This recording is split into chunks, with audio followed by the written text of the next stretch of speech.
Yeah!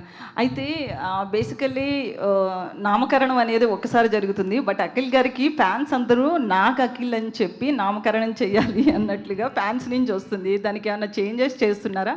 టైటిల్స్‌లో Akhil గారిది ఏమన్నా పేరు మారుతుందా? అఖిల్ అఖినేని. ఓకే. ఇంకొకటి అఖిల్ గారు బేసికల్లీ ఇందాక నాగార్జున గారు మాట్లాడుతూ పెయిన్ గురించి చెప్పారు కదా. ఎవరికైనా హీరో అన్నాక కమర్షియల్ సక్సెస్ అనేది కంపల్సరీ ఎవరైనా చూస్తారు. మీ ఫ్యామిలీలో అందరికీ ఉంది. సో ఈ సినిమా అనేది కమర్షియల్గా ఎలా తీసుకెళ్తున్నారు, ఎంతవరకు సక్సెస్ అవుతుంది అనుకుంటున్నారు, మీ హోప్ ఏంటి ముఖ్యంగా? ఎందుకంటే మీరు చాలా పెయిన్ నుంచి వచ్చారు కాబట్టి ఖచ్చితంగా పెయిన్ అండ్ సక్సెస్ అనేది నీడ్. సో ఎలా అప్పుడు ఆ టైంలో ఆ పెయిన్ నుంచి ఎట్లా బయటకు వచ్చారు, ఇప్పుడు సక్సెస్కి ఎట్లా? ఈ సినిమా మనం కమర్షియల్గా ఆలోచించలేము.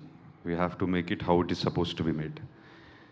అందుకే ఆయన దాని వెనకాల పెద్ద జర్నీ ఉంది. మేము ఎక్స్పీరియన్స్ చాలా ఎంజాయ్ చేస్తూ పనిచేసాం, ప్రేమించి పనిచేసాం, చాలా రెస్పెక్ట్ ఇచ్చాం ఈ స్క్రిప్ట్కి.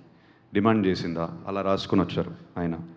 సో మీరు రేపు సినిమా చూసినప్పుడు you will completely understand there is no commercial calculation with this film. It is purely our efforts or genuine efforts. నేను ఇది చాలా జెన్యూన్గా చెప్తున్నాను. Genuine effort to put a very very very special film. కథ విన్న వెంటనే ఈ కథ జరగాలి, ఈ కథ తీయాలి మనం. We have to create it in to a cinematic experience because when we are hearing it self it is so special. That is the only thing I have to say about this. What it will bring me to 10th July మనం చూద్దాం. It is a genuine attempt from all of us, not just me. That is why I'm not speaking only on my behalf. I know from this seat here, from Taman to that side, and all the people behind, నాకు తెలిసి ఎంతమంది కష్టపడ్డారు దీనికి.